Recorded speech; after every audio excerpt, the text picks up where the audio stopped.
Good afternoon, everyone. Jennifer, are you online? I am. Okay, good. I don't make sure we didn't lose you.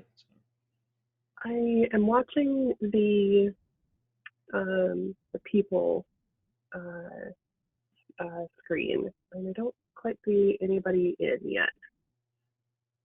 Ah,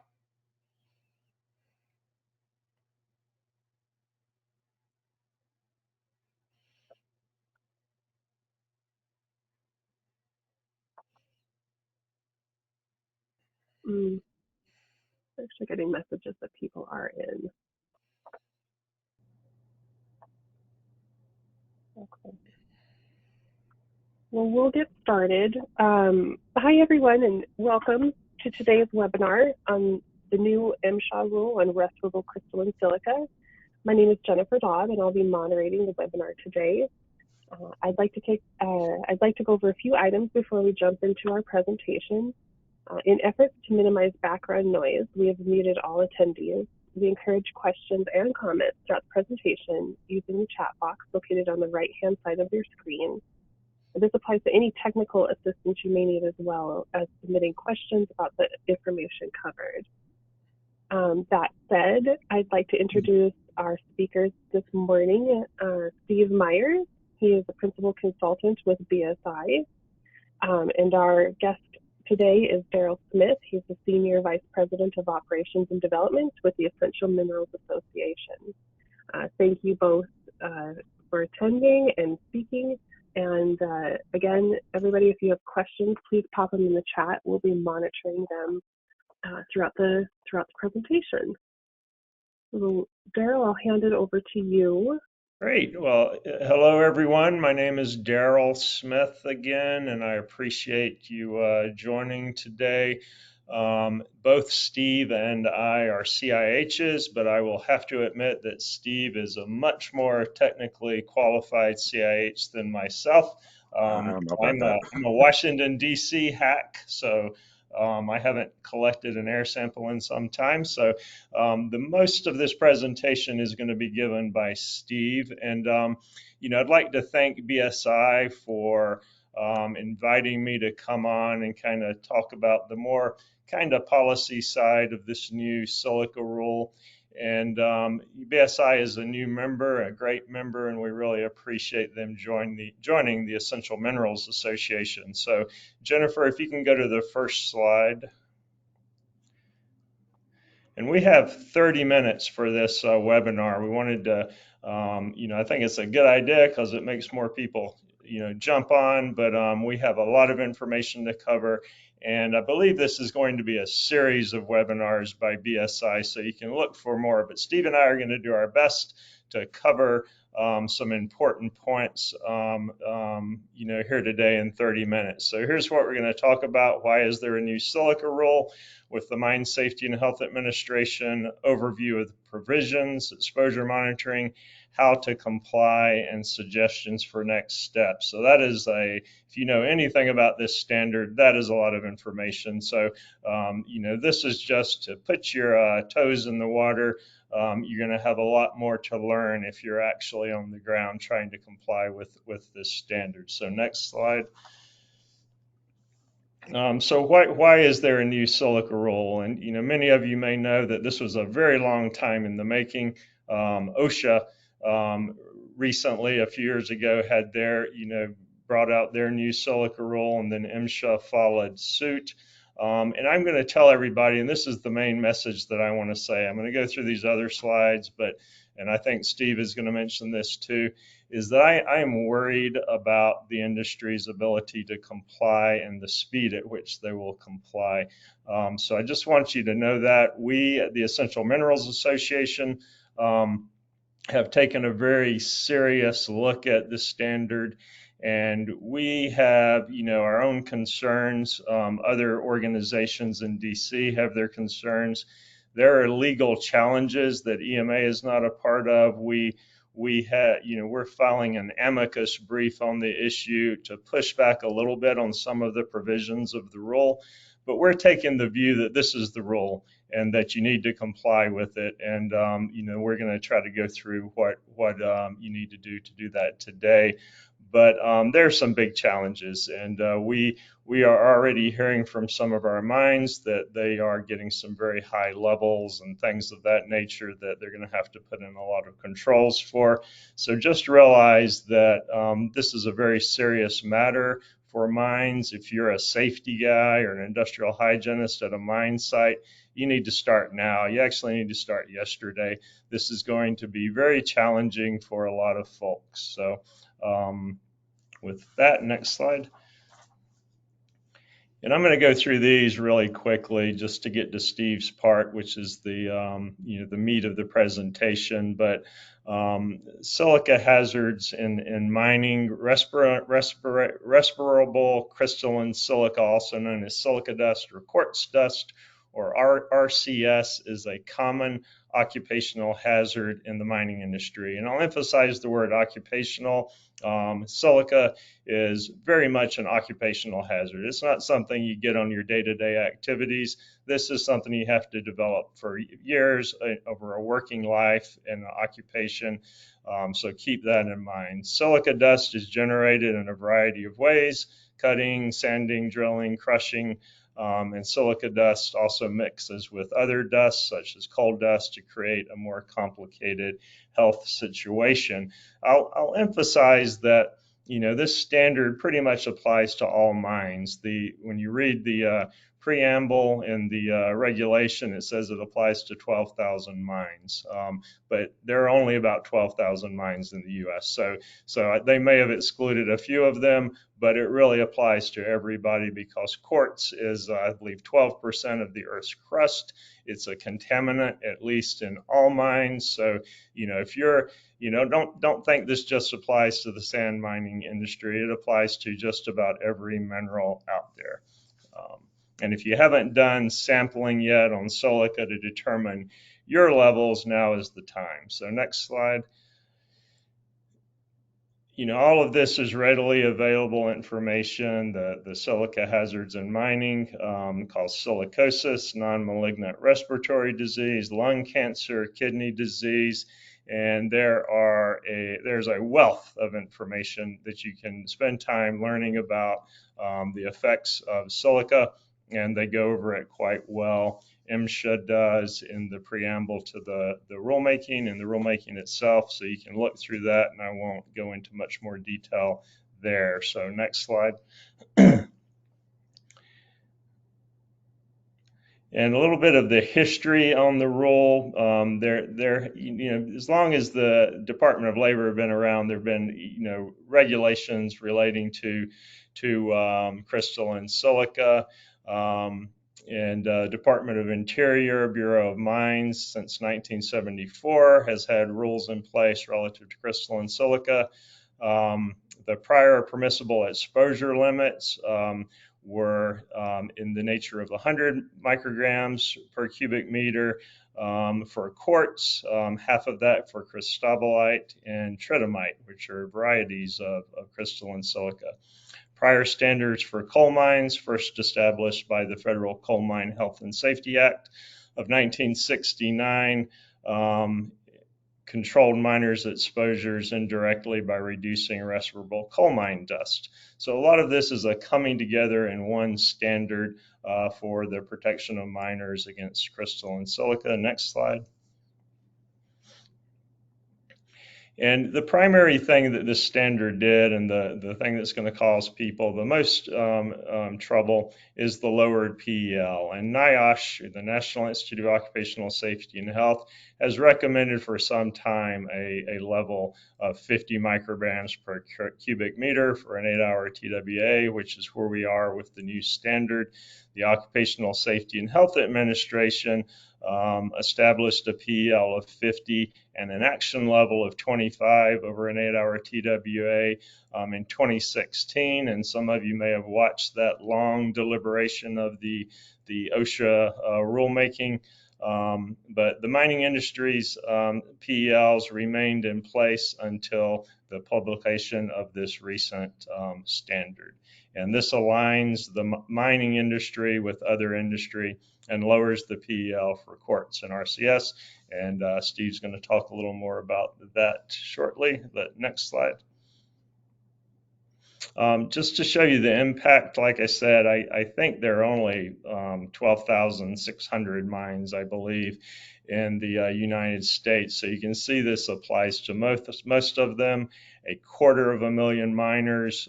So, you know, if you're, like I said, if you're a safety guy or industrial hygienist at a mine site and you do not know your levels yet, you need to take it very seriously and start doing some exposure assessments now. Because we are concerned about the, some of the levels we're seeing from minerals outside of the sand mining industry that have not really focused on it in the past. So, start doing your baseline sampling as soon as possible. And the next slide. And I believe that's where went through that quickly, but I believe Steve is going to take over now. So. Okay. Thank you, Daryl. Hello, everybody. Daryl gives me more credit than I deserve, but we're going to cover really quickly. We have a number of slides and not a lot of time to cover them. Just this first section provides just a general overview of the new regulation. We're not going to cover everything in detail, but just to give you a flavor as to what the extent of this rule is and what it's covering and some of the timelines, and then we'll get into the crux of the presentation, which is your first assignment, which is exposure monitoring, as Daryl has mentioned. So if we can go to the next slide. Okay, so some of the elements of this new rule contained in 30 CFR Part 60.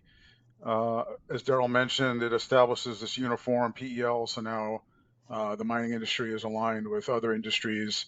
It also specifies methods of controlling exposure and requires exposure monitoring. Not only does it require exposure monitoring, but there's very specific rules on how that monitoring is to take place and how repeat monitoring and periodic evaluations are to take place. There's also a provision which may have some heartburn down the road, but it does require once the compliance date takes effect, and we'll talk about that on the next slide, but it does require immediate reporting of miners' exposures over the PEL, and that's something that is required. If you have results where miners' exposures are over that 50 microgram per cubic meter PEL over 8 hours, then there is a provision that you report that, and it has to be reported by the next business day. So it's a significant new rule that's going to require you to the mines to inform MSHA if there are overexposures. There's also provisions in this new rule on respiratory protection that aligns it with the some ASTM standards, and then it also requires medical surveillance for metal and non-metal mines. Those last two items we probably will have as subsequent webinars because there's a lot to cover in this new rule. So we'll have a series and we'll cover some additional requirements in a future webinar. Okay, next slide. So a little about the compliance dates. As you know, the final rule is now in effect. It was the effective date was back in June. They have provided two compliance dates, whether you're a coal mine or a metal non-metal mine. So if coal mines are required to be fully compliant with this new rule by April of next year, basically 6 months from now. The metal and non-metal mines have until April of 2026.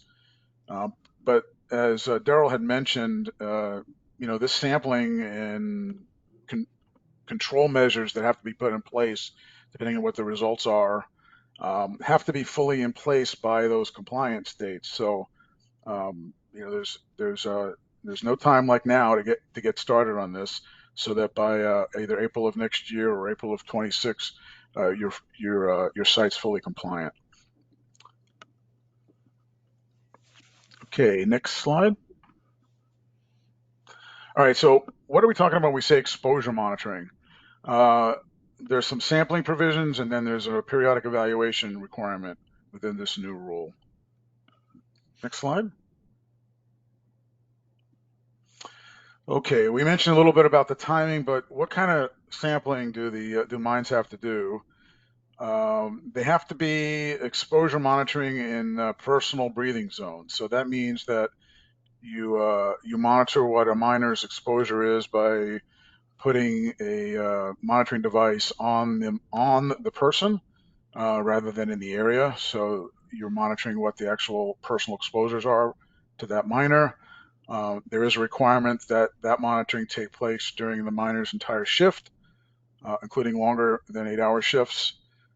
So during typical mining activities, such as moving overburden, removal of overburden, slope sinking, any construction activities, anything that might disturb silica-containing material, and you're allowed to sample a representative fraction of the miners. You don't have to monitor every miner, as long as you monitor at least 2 for each miner that performs similar tasks on the same shift in the same work area. So if you have half a dozen miners doing the same task on the same shift in the same work area, you're not required to sample all half a dozen. You can monitor a fraction of them as long as you monitor at least 2 of them.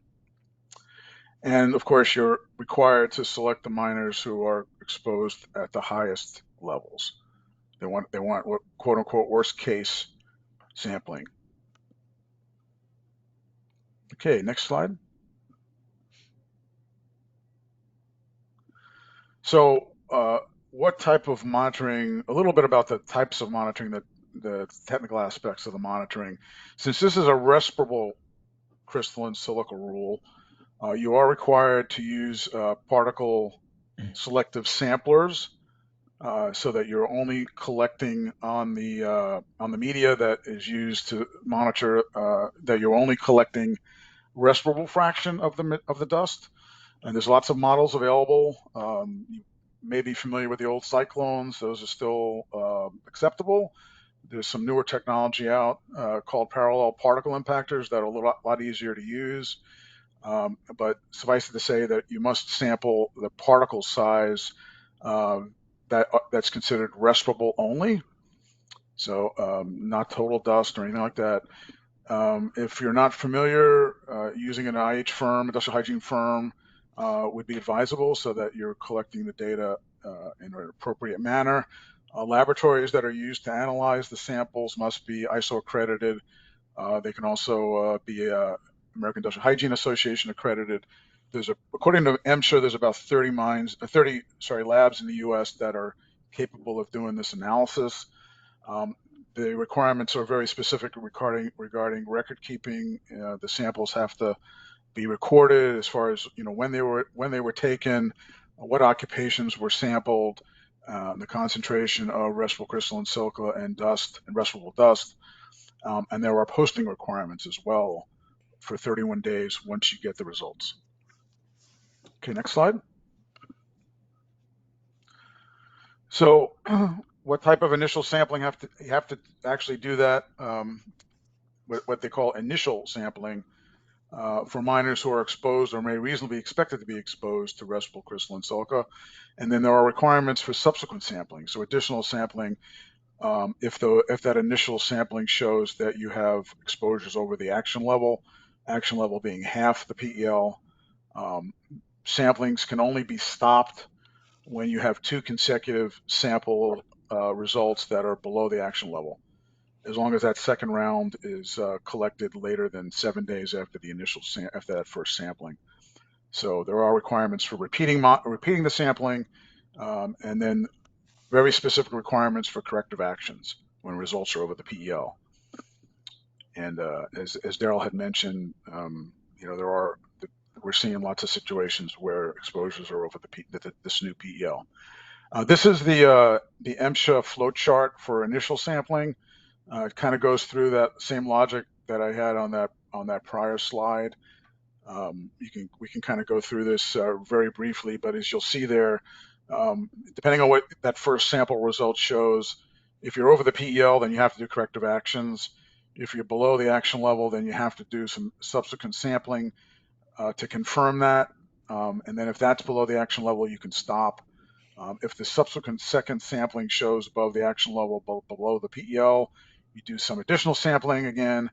If it's over the PEL, then you obviously do corrective action. So there's lots of twists and turns to this, but suffice it to say, once you do that first initial sampling, there is a minimum of a second sampling event that's going to be required. Next slide.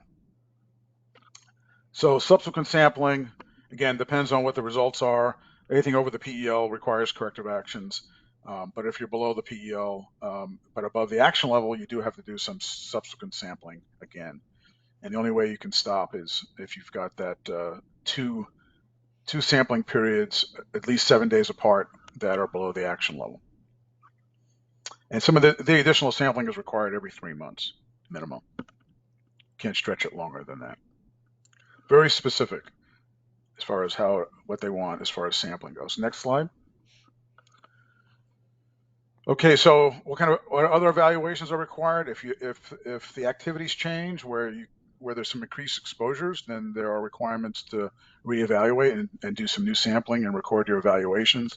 This has to be done at least every 6 months. Okay, what now? Now that we've talked about all this, all these new requirements, what do we recommend mining operations do now? Next slide. Some options. You can get the sampling done yourself. You could hire a third-party industrial hygiene consulting firm to do it, or you can kind of do a combination of both. We have some clients that have us do some of the initial sampling and train their people and course correct if necessary, and then then our client takes over and does it internally from that point on. Or we have some clients that ask us to do it all the time. It really depends, but those are the options. Unlike in the past, MSHA will not be doing this for you. You have to do it. So it's either you hire an IH firm, you do it yourself, or you do a little of both and maybe have the IH firm train you. Third party can help with some independence in the results. A lot of our clients, even though they can do it themselves, they want a third party to do it for that independence. And as I mentioned, third parties can train internal resources, and then documentation is going to be really important. And we'll get to that at the very end when we talk about record keeping. Okay, next slide. So what do you do if the exposure over the PEL? As I mentioned, you have to report this to MSHA. You have to make respirators available. You have to make sure that the miners wear these respirators properly for their full shift. Take corrective actions to lower the exposures. Do additional sampling to document where you are as far as after those corrective actions are in place. And then there are medical surveillance requirements for metal and non-metal mines as well. Next slide. All right, what should you do first? Next slide. All right, suppose you haven't even started to look at this. What should you do first? Much of this new rule, as we talked about, hinges on what the miner's exposures are. So the first step is to evaluate the work environment and do that initial sampling. Don't wait until a month or two before that rule effective date. The rule compliance date comes upon you. Because if you wait a month or two and you find that you have exposures over the PEL and have not put in corrective actions yet, you'll be behind the 8 ball. So definitely don't want to wait, and you want to address this right away. We're already seeing labs that are getting backed up with requests for analysis, so that's another factor to consider. And as I mentioned, you might have additional compliance areas you might have to address. And all that has to be in place by the compliance date. Okay, next slide. I'm going to cover this real quick. All right, so in general, these are the record keeping requirements for this new rule. Obviously, want to keep the evaluation and sampling records, and the timeline is specified by MSHA as far as how long you need to keep these records. Corrective actions, Sampling and evaluation all have to be kept at least 5 years from the data you collect it. The physician or licensed healthcare provider that does the medical evaluations, there's also requirements for record keeping for that, for duration of employment plus 6 months. So lots of things to do to come into compliance with this new regulation. We've really only touched the surface because we had a very short period of time here to cover this. We will, as mentioned, do some subsequent webinars to cover some of the other elements associated with this new rule. But we thought we would introduce it here as part of our first part of the series, and that leaves us 4 minutes for questions. Hey, Steve, can I make 2 really quick comments? Sure. One, I just want to make sure everybody knows that respirators, you can use them temporarily while you install other controls, and I'm sure you're going to have proof that you're actually installing other controls. So don't, I used to be an industrial hygienist, and I know what's going through people's heads is like, oh, we'll just put everybody in respirators. That's not going to be an acceptable solution. The second thing is I want to, kind of cue people in. And I've heard a lot of people kind of figuring this out. If you get a sample over the PEL, you have to turn that into MSHA pretty much immediately the next day. So, don't forget that you can rely on area sampling to help you, that you don't have to turn into MSHA right away. So, you might want to get your area sampling game up to speed. And I'll just reemphasize, I've heard from 3 of the major laboratories in the U.S. that they're already seeing a backup. And this is obviously not even the prime time yet. Everybody's going to put this off till next year, I think. So just be aware of those things. Yep. Thanks, Daryl. Yeah, the personal exposure monitoring has to be reported, but if you do area sampling, that does not. So, because that doesn't necessarily represent what an employee is exposed to your point. Okay. Moderator, do we have any questions that have come through? I got one question requesting a PDF copy of the presentation, which we will do. We can send that out in our follow-up emails as well. So any additional questions for Daryl or Steve? And if not, we are happy to take questions afterwards and help provide some responses to those as well in our follow-up. Yeah, I'll also mention that MSHA has opened up a portal for questions on the regulation that you can find on MSHA's website. And if you're not comfortable doing that, the Essential Minerals Association is happy to submit those for you. Just be in touch and we'll take care of it for you.